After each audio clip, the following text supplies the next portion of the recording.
ਧੰਨ ਗੁਰੂ ਨਾਨਕ।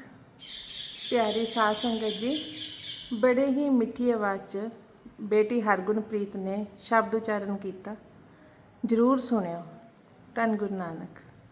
ਮਨ ਹਰ ਦੇ ਤੇਰੇ ਨਾਲ ਹੈ, ਗੁਰਮਤਿ ਰੰਗ ਮਾਣ।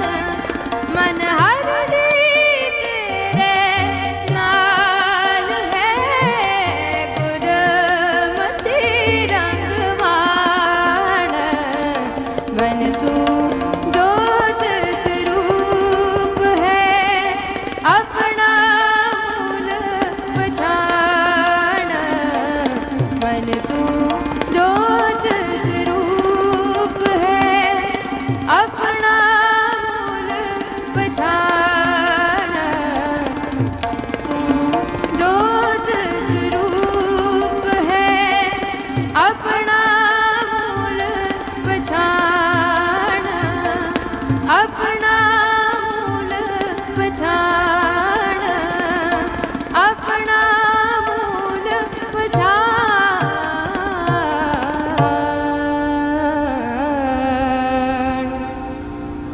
अपना मूल पहचान।